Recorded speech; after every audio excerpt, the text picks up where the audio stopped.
you expect tomorrow to be like? What do you expect your emotions will be like in the moment? Uh, Man, probably overwhelmed for real. Just seeing everybody, family here, friends, fans, supporters. Uh, Definitely full of emotions, but it's been an amazing ride here. My time here at U of L, so just all of that bottled into one, and then just being able to, make my parents happy and give my brothers and like sisters some inspiration. That means a lot. Going back to when you first came here, you signed and arrived, I think, without ever having been here, didn't you? Yeah, yeah. I knew I wanted to come here. This was for sure the biggest school in my eyes that I had on that list, and I didn't. Um, I don't even think I had an offer when I committed. So yeah, I really wanted to come here. I'm glad it worked out. You didn't get off to the greatest start. You averaged, I think, barely over 2 points a game your first year. You had some injuries. Did you ever think about leaving? Yeah, I wanted to leave every day, especially when I was hurt. It was hard. I come from a place in New York where there's a park on every corner on every street, and I grew up riding bikes and scooters to different neighborhoods and parks, just to play basketball 3 or 4 times a day. So when I wasn't playing here, I didn't know how to take that. I wanted to, just go somewhere else so I can play. I just like to play ball, and this was a little different. This was a challenge, and I'm glad that I stayed and worked through the challenges, and I'm glad I had Rick as a coach. If I could ask one more question, is there any irony in your view that you're playing Notre Dame, the game they're retiring your jersey, because the 5 overtime game is the one game that came closest maybe to you single-handedly sending Rick Pitino into insanity? Yeah, it's definitely it comes full circle. I think we can send the number up and close that chapter finally. But yeah, as the basketball gods work in mysterious ways, and I think that it's only fitting that this game was the game.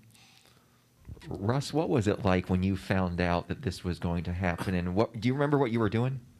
Man, so when I found out, so here's how I really found out. I'm all over Twitter, all over it, and they were I follow everyone back, so my timeline is a mess, as you can assume.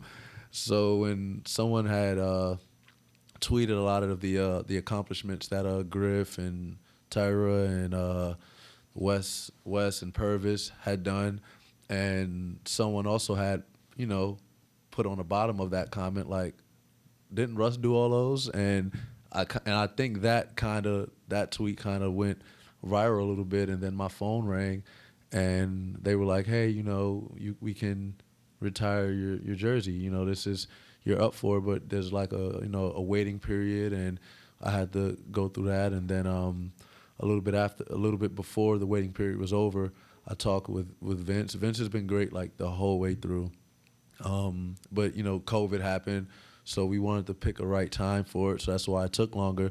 A lot of the fans and the supporters, they were like pushing it, but Vince and I were like, yeah, we got to wait for the right time. We already had it figured out.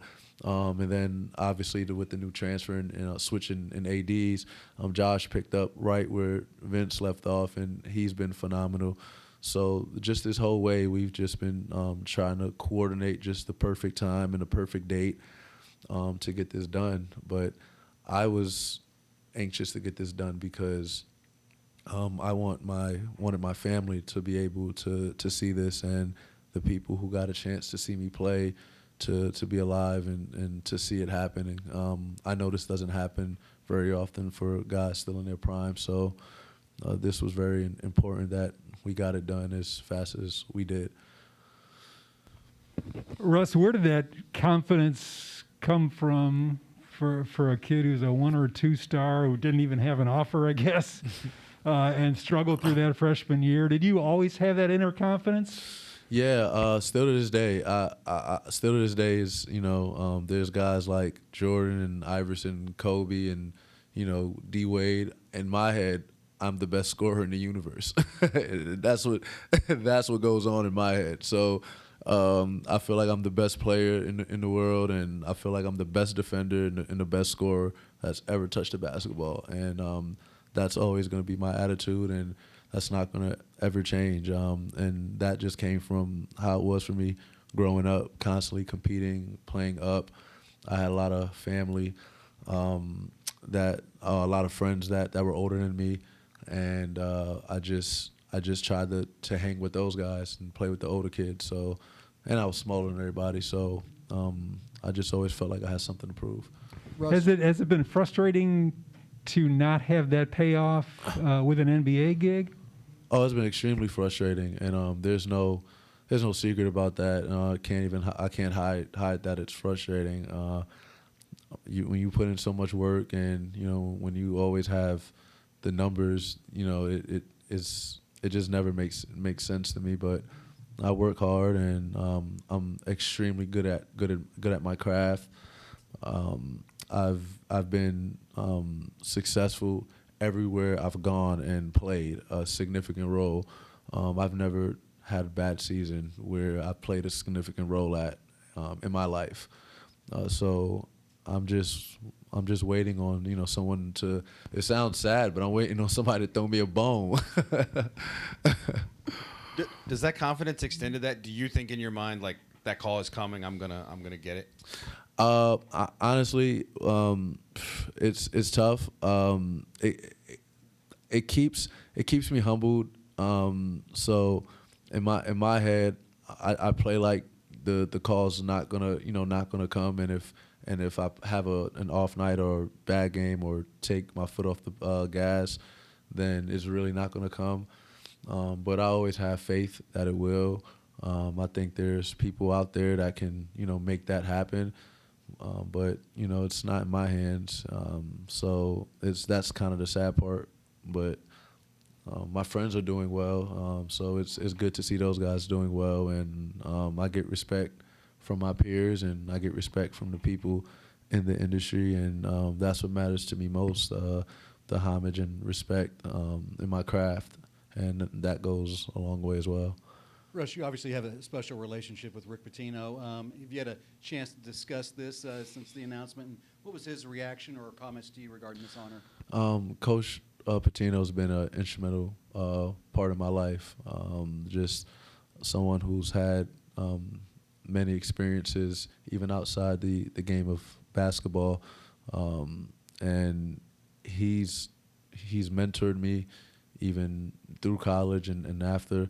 So when the news broke, I mean, you can imagine the happiness he must have felt. You don't normally come to a prestigious school like U of L basketball and be unranked and have the story that I did and have their number getting sent to the rafters. This was a testament to Coach P's coaching. And his ability to audible and and change what he normally does as a coach and fit his player personnel. I'm very lucky to have a coach like that, and he allowed me to flourish. Russ, you're so confident in everything you do. Have you thought about tomorrow and the emotion that you might show out there when this happens? Oh, I'm worried.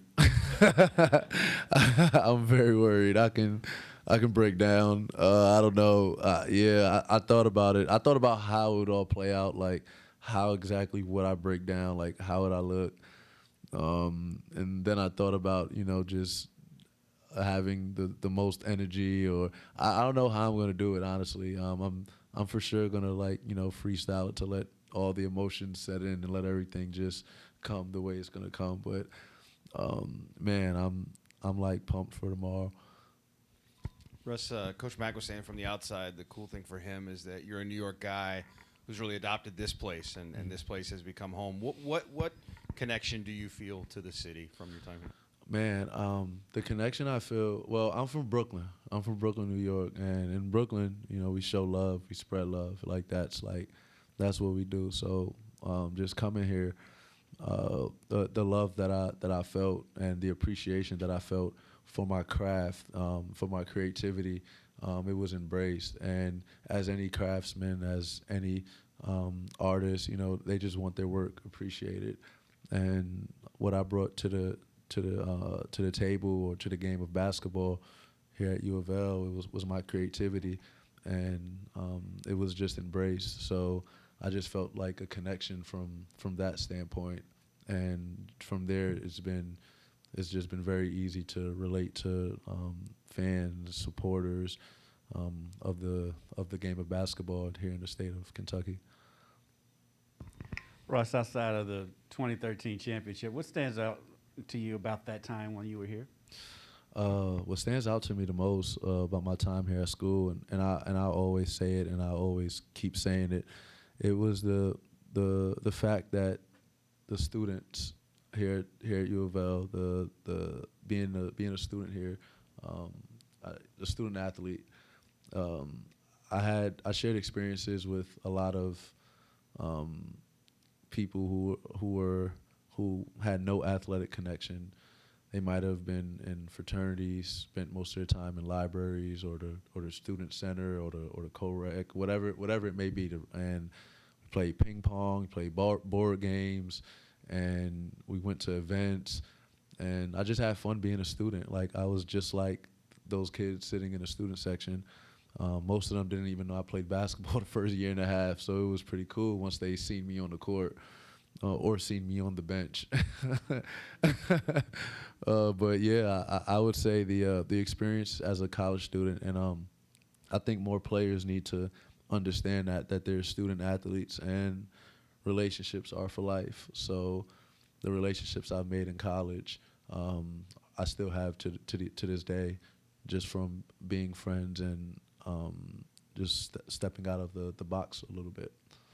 Russ, what has it been like? You've had so much support here over the course of your whole career, but now you're getting it also in the bourbon industry. I'm sure you see a lot of people with your bourbon from around here. What is that like, and how is that going so far for you? Man, the bourbon industry has been amazing. Listen, guys, I want to spill all the beans, but my hands are tied to an NDA. But what I can say is that we did sell out in 2.5, 3 weeks, and the juice is really good. But here's what's happening. I think a lot of my fans and supporters are hoarding the juice. I used to collect sneakers, and when I collected shoes, one of the biggest things was wear your shoes. Just have them sitting in the box. Wear your shoes. I would like for the people who are supporting me or who are fans of the industry of the bourbon and the whiskey to try my juice and give me some feedback. Feedback is good. All feedback is great. I also support hoarding too, but but you just gotta share. Russ, you talked about the influence of Rick Pitino on your life and your career. How many times did you guys butt heads when you were here over the years? Was it a constant thing, or every now and then? Yeah, it was kind of crazy. We butted heads, but it wasn't more so like I felt like we butted heads. It was more like, because I was always in the wrong more so than not, so like he would show me something on the film, and when you catch like someone who robs a bank and it's like, this is you on film, you did it, and that's what it was. That's what it was always like for me on film. Like, I was always out of not in the rotation, took a bad shot, and it was just him just putting his foot down. And I think the way Rick got across to a lot of his players by holding them accountable, putting his foot down, and showing them how bad they were in that possession. That's coaching, and I was coached extremely hard because I wasn't probably the smartest guy out of the whole bunch. Russ, I've seen this so many times on Twitter, and so many people have said it to me that I wonder if you get it. Do you get Kentucky fans who say to you, "I don't like Louisville, but you're my favorite Louisville player"? Man, the amount of Kentucky fans that I get that like write me and support me is like is kind of unreal. Like I never, would have thought, but I think it's pretty cool that you get the respect, and that's what I mean about like the homage and the respect as an athlete or a basketball player, and it comes from everywhere. Like when I'm out west working out, or when I'm in Atlanta working out, or in another city, in Miami, you got all these pros, these guys, and they get $50-60 million, whatever it is, but they see me, and they know what it is. It's like I'm really good at what I do, but sometimes the chips don't fall where they should, and it's okay. So just the respect that I get is a blessing, and I'm thankful for everyone who appreciates my craft. Anything else? All right, great. Russ, can you come back next week too? Huh? Can you go back next week?